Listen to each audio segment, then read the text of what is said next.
É possível ser amigo por muitos anos, conhecer alguém desde a infância, mas nunca chegar a conhecer essa pessoa de verdade. Às vezes, as pessoas apenas fingem ser amigas com maestria, brincando com os sentimentos dos outros, respondendo à sinceridade e à confiança com mentiras e traição vil.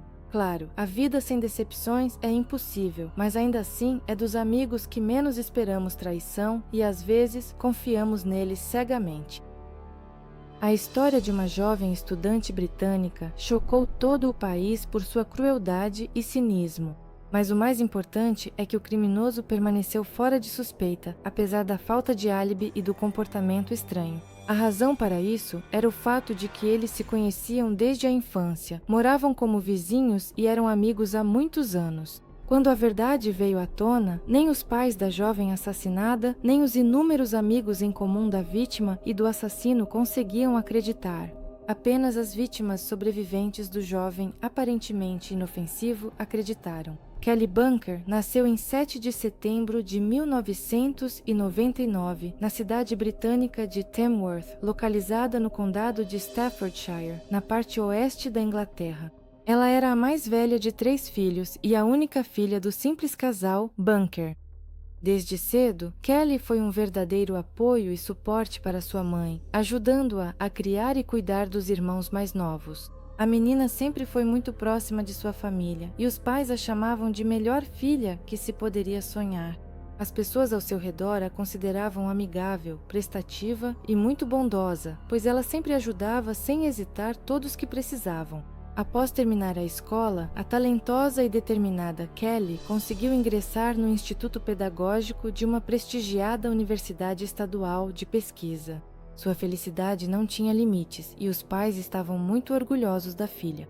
A jovem rapidamente se integrou ao novo grupo e fez amigos.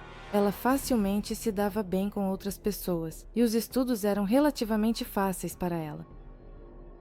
Ao mesmo tempo, Bunker continuava praticando dança e levava uma vida social ativa, frequentando com outros estudantes shows, competições esportivas, várias festas e outros eventos. A jovem mantinha perfis em redes sociais populares, onde publicava regularmente suas fotos, contando sobre os estudos, hobbies e eventos importantes de sua vida. No verão de 2019, aos 19 anos, Kelly começou a procurar o seu primeiro emprego e logo a sorte sorriu para ela. Ela foi convidada para uma entrevista para a vaga de assistente de professor em uma escola primária. Aliás, essa era justamente a escola que a própria jovem havia terminado recentemente. Ela ficou imensamente feliz por voltar para lá e deveria começar suas funções no final de setembro. Kelly conseguiu um emprego em uma escola primária em meio período para poder conciliar o trabalho com os estudos na universidade. Ela se preparava cuidadosamente para essa nova fase da vida, certa de que seria um excelente começo para sua carreira na área da educação. Ao mesmo tempo, ela planejava comemorar seu 20º aniversário, o primeiro aniversário de adulto. Na noite de sábado, 7 de setembro de 2019, a jovem planejava passar em casa, junto à família. Na celebração tranquila e acolhedora, estavam presentes apenas os pais da aniversariante, os irmãos mais novos, além dos avós maternos e o tio materno com sua esposa e filhos. Essas eram as pessoas mais próximas e queridas para Kelly, e ela decidiu comemorar a data com os amigos alguns dias depois. No sábado seguinte, 14 de setembro, a estudante organizou uma festa, reunindo amigos e colegas de curso em um dos estabelecimentos de entretenimento da cidade. Os jovens se divertiram e dançaram até o amanhecer, e Kelly parecia muito feliz e satisfeita. Entre os convidados estavam a melhor amiga de Kelly, chamada Monica Brown, assim como o vizinho e amigo de infância Wesley Street, com quem a jovem estudou na mesma escola e era amiga desde a primeira série. Nada, como se costuma dizer, indicava problemas, e ninguém poderia imaginar que a estudante teria menos de uma semana de vida. Mônica deu de presente à amiga, em seu aniversário, ingressos para o show do rapper favorito delas, que aconteceria na quarta-feira, 18 de setembro, na cidade vizinha de Brighton. As garotas foram juntas ao show e planejaram tudo com antecedência. As estudantes tinham várias opções de como chegar ao show em outra cidade e depois voltar. Em primeiro lugar, ambas tinham carteira de motorista e carros próprios. Mas como as amigas planejavam relaxar naquela noite e beber um pouco, desistiram dessa ideia. Em segundo lugar, alguém da família da Killy ou da Mônica poderia buscá-las. No entanto, as garotas não queriam incomodar ninguém, pois o show do artista terminaria por volta das 11 da noite e no dia seguinte todos precisariam ir trabalhar. A terceira opção, ir de trem por conta própria, pareceu-lhes a mais adequada. No entanto, havia um pequeno detalhe. O trem seguia um horário fixo e à noite partia de Brighton apenas uma vez, às 2 da manhã. Mas as amigas não se preocuparam com isso e tinham certeza de que dariam tempo. Afinal, depois do show, ainda teriam tempo de sobra. Assim, no dia marcado, as estudantes se reuniram e foram juntas ao show do artista favorito. Elas se divertiram muito juntas, curtindo a música, dançando e cantando. Após o evento, animadas e com quase 3 horas até a partida do último trem, as garotas decidiram entrar em um dos bares para conversar e passar um tempo. Lá, elas encontraram Wesley, que inicialmente tinha chegado com outra companhia. Quando o rapaz viu Killy e Mônica, ele se juntou a elas na mesa. Eles continuaram conversando e tomando coquetéis. O pessoal se envolveu tanto que nem percebeu como o tempo passou rápido. E quando se deram conta, perceberam que tinham perdido o trem noturno para a cidade deles. Eles decidiram não acordar os familiares para pedir que fossem buscá-los e resolveram ir para a casa de táxi. Além disso, eles dividiram o valor da corrida entre os três, então para estudantes não ficou pesado. A câmera de vigilância externa, localizada na entrada do estabelecimento de entretenimento, registrou como, por volta de 2h30 da manhã, 2 garotas e um rapaz saíram do bar e entraram em um táxi que havia acabado de chegar. O trajeto até em casa levou cerca de meia hora e todos desceram no cruzamento próximo à casa da Mônica. Na véspera, Killy esqueceu sua nécessaire e seu perfume na casa da Mônica quando estavam se arrumando para o show e queria pegar suas coisas. A garota sugeriu que os amigos ficassem para dormir em sua casa, mas Bunker já tinha compromissos marcados para o dia seguinte. Ela queria se trocar e pegar algumas coisas no seu quarto. A casa da Killy ficava a não mais de 15 minutos a pé. Além disso, seu amigo morava na mesma direção, só que em uma rua paralela. A garota até brincou, dizendo para a amiga: "Eu tenho o Wesley, com ele não tenho medo de nada, ele pode nos proteger a nós duas." Mônica não teve outra escolha a não ser concordar com ela. Os amigos se despediram na porta de entrada, depois do que Brown voltou para casa. Cerca de meia hora depois, Mônica mandou uma mensagem para a amiga para saber se ela tinha chegado bem e se estava tudo certo, mas não obteve resposta. Mesmo assim, a estudante não deu muita importância a isso e não entrou em pânico, achando que a garota simplesmente tinha adormecido logo que chegou.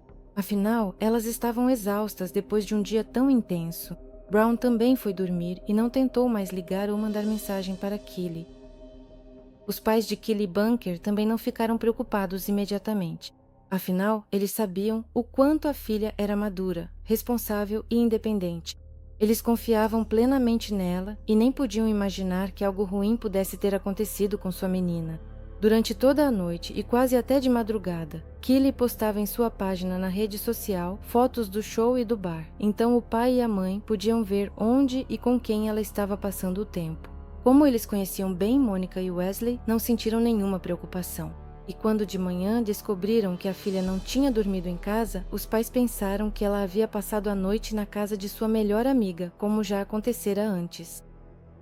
Mônica acordou no dia seguinte, já perto do almoço, e viu que a amiga ainda não tinha respondido à sua mensagem.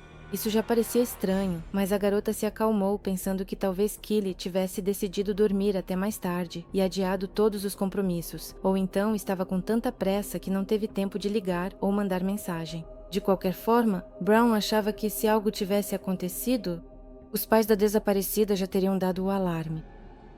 No entanto, por volta das 3 da tarde, quando Killy ainda não havia respondido e seu telefone estava desligado, a amiga começou a suspeitar que algo estava errado. A jovem ligou ela mesma para o casal Bunker e perguntou se estava tudo bem com a filha deles. Nem é preciso dizer que depois desse telefonema começou um verdadeiro pânico. Afinal, descobriu-se que a jovem não dormiu nem em casa, nem na casa de Mônica. A amiga contou que Killy recusou-se a passar a noite com ela, dizendo que tinha compromissos no dia seguinte, e foi para casa junto com Wesley, que se ofereceu para acompanhá-la. Afinal, eles iam pelo mesmo caminho. Depois disso, a estudante não entrou mais em contato e seu telefone estava desligado. Era necessário falar urgentemente com o rapaz e descobrir o que aconteceu e para onde a garota tinha ido. Afinal, ela com certeza não apareceu em casa. Os pais assustados foram até a casa de Wesley para descobrir tudo. Um jovem sonolento abriu a porta para eles e ficou muito surpreso quando lhe disseram que Keely não tinha voltado para casa na noite anterior. Ele confessou que não acompanhou a amiga até a porta de casa, mas apenas até a cabine telefônica na esquina, de onde seus caminhos se separaram. Restavam não mais que 50 metros até a casa da garota, e ela disse que dali em diante conseguiria ir sozinha. Segundo Wesley Street, ele não insistiu porque estava muito cansado e queria ir dormir o quanto antes. Depois de se despedir de Keely, ele virou em direção à sua rua e nem sequer olhou para trás para se certificar de que ela havia chegado ao destino. Além disso, ao chegar em casa, o rapaz não ligou para ela para saber se estava tudo bem, apenas desligou o telefone e foi dormir tranquilamente. Agora ele sentia culpa e se recriminava por não ter acompanhado a amiga até a porta. Ao ouvir o relato de Wesley, o casal Bunker imediatamente procurou a polícia para comunicar o desaparecimento da garota. Surpreendentemente, as autoridades reagiram rapidamente à situação e não esperaram as 24 horas habituais, justificando que ela já era maior de idade e poderia não passar a noite em casa sem ter que prestar contas de cada passo seu. As principais testemunhas do caso foram Mônica e Wesley, pois eram as últimas pessoas que viram e tiveram contato com a desaparecida. Ninguém suspeitou desses jovens desde o início, afinal, eles cresceram junto com Keely e eram amigos desde a infância. Mas era necessário conversar com eles de forma detalhada, pois seus depoimentos poderiam ser fundamentais para a investigação. Os jovens colaboraram prontamente com a polícia e, ao que parecia, faziam de tudo para ajudar. Eles reconstruíram em detalhes, praticamente minuto a minuto, a sequência de eventos que aconteceu depois que os três saíram do táxi. Os relatos deles coincidiam praticamente em tudo. Quando os amigos se despediram na casa de Mônica, Wesley e Keely seguiram sozinhos, e segundo o rapaz, ele não notou nada suspeito ou preocupante na rua. Ele afirmou que não acompanhou a amiga por mais uns 50 metros até a porta dela, porque estava passando mal por causa do álcool que tinha bebido e não queria vomitar na frente dela. Street disse que ela e Keely foram juntas até a esquina onde havia uma velha cabine telefônica. Depois disso, a garota seguiu em frente pela rua, enquanto ele se apressou em virar a esquina, pois sentiu que a náusea estava chegando. Depois, ele não voltou ao cruzamento para ao menos acompanhar a amiga com o olhar e se certificar de que ela chegou em casa. Infelizmente, no trecho do caminho que Keely teve que percorrer sozinha, não havia nenhuma câmera de vigilância. Por isso, foi impossível confirmar se a garota chegou ao destino em segurança. Como os acontecimentos se deram no meio da noite, não foi possível encontrar testemunhas ocasionais e nenhum dos vizinhos viu ou ouviu algo suspeito. Os policiais decidiram então revistar a casa da família Bunker, pois acreditavam que a garota realmente havia chegado lá, mas depois, por algum motivo, saiu novamente para a rua. No entanto, essa suposição revelou-se equivocada e nada na própria casa, nem no quarto de Keely, indicava que a desaparecida esteve ali na noite anterior. Os detetives também não encontraram nada suspeito ou alarmante. Depois disso, decidiram conversar mais uma vez com Mônica e Wesley, e os jovens novamente repetiram passo a passo e minuto a minuto tudo o que lhes aconteceu naquela noite. Nenhum novo detalhe surgiu, e então os policiais decidiram rastrear a localização de Keely pelo telefone dela. Mas o aparelho estava desligado, e a última vez que o sinal foi detectado foi à noite, no mesmo local onde a jovem desapareceu. A operadora de telefonia móvel, a pedido das autoridades, forneceu os dados referentes às ligações e mensagens do telefone da estudante desaparecida, mas não foi possível encontrar nenhuma pista ali. Então, Mônica forneceu à investigação as senhas das redes sociais da melhor amiga para que as conversas fossem verificadas. Os detetives supunham que a jovem poderia ter combinado um encontro com alguém, mas essa hipótese também não foi confirmada. Keely esteve online pela última vez por volta das 2 da manhã, quando publicou algumas fotos do bar onde estava com Brown e Street. Quando Mônica e Wesley foram novamente chamados para prestar depoimento, a garota compareceu imediatamente. Ela parecia muito abalada, chorava, se culpava pelo que aconteceu com sua amiga e estava disposta a fornecer qualquer informação. Já o rapaz, a cada vez, parecia mais irritado e começou a encarar as conversas repetidas com a polícia como suspeitas contra ele. Além disso, Street começou a se contradizer em seus depoimentos, mudando-os, acrescentando ou excluindo alguns detalhes aparentemente insignificantes. Por exemplo, ele disse que vomitou quase imediatamente depois que ele e Keely se separaram, mas não conseguia lembrar o local exato onde isso aconteceu, e depois acabou dizendo que se enganou. E não houve nada disso.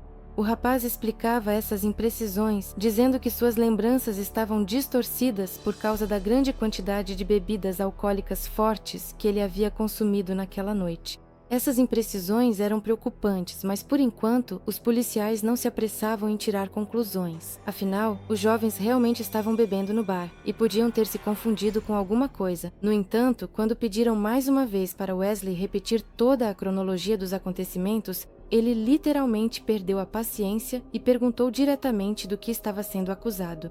O comportamento dele levantava cada vez mais dúvidas. Ainda assim, não havia nenhuma prova contra o jovem e nada podia ser apresentado contra ele. O comportamento suspeito do jovem foi comunicado aos pais de Bunker, mas eles não acharam nada estranho nisso, observando que Wesley era amigo de sua filha desde a escola primária e provavelmente estava apenas muito preocupado com ela, por isso reagia daquela forma. Mônica também sugeriu que o amigo estava nervoso e sentia-se culpado pelo desaparecimento da garota. Da delegacia, os detetives, junto com Mônica e Wesley, voltaram ao local onde os amigos se separaram para verificar novamente se não haviam deixado passar algum detalhe importante. A garota se esforçava ao máximo para lembrar de cada detalhe, na esperança de que isso ajudasse a investigação.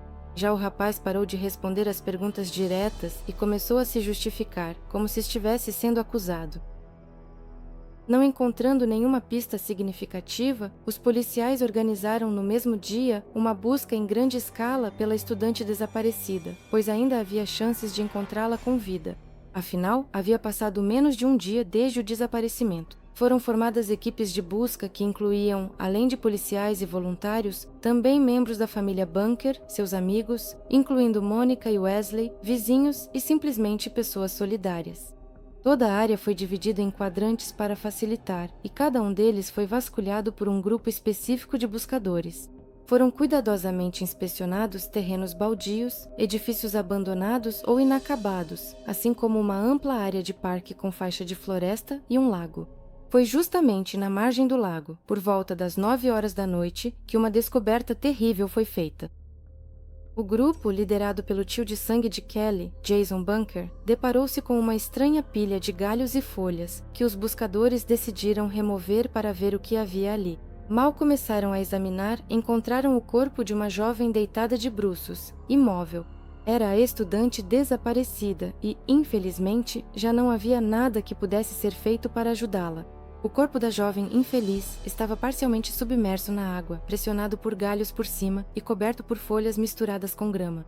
A calça jeans estava abaixada e a roupa íntima rasgada, o que indicava claramente violência sexual, que provavelmente foi o principal motivo do ataque. Os pais de Kelly, que chegaram ao local da terrível descoberta, confirmaram que os restos mortais pertenciam à filha deles. Após os peritos criminais realizarem uma inspeção minuciosa, o corpo foi entregue aos patologistas para identificar lesões e determinar a causa da morte. Como se supunha, a jovem foi violentada, e isso foi feito sem o uso de métodos contraceptivos, de modo que o DNA do agressor permaneceu dentro dela. A causa da morte foi asfixia mecânica. A vítima foi estrangulada com as mãos nuas.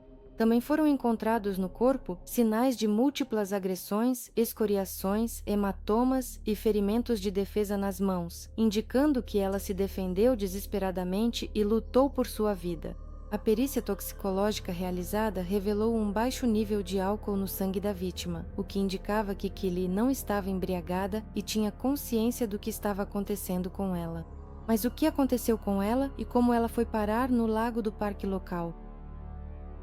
O caso foi reclassificado como homicídio e o principal suspeito imediatamente passou a ser Wesley, pois ele foi a última pessoa a ver Keely com vida. O rapaz foi preso, mas como ainda não havia provas irrefutáveis contra ele, não podiam mantê-lo detido por mais de 24 horas.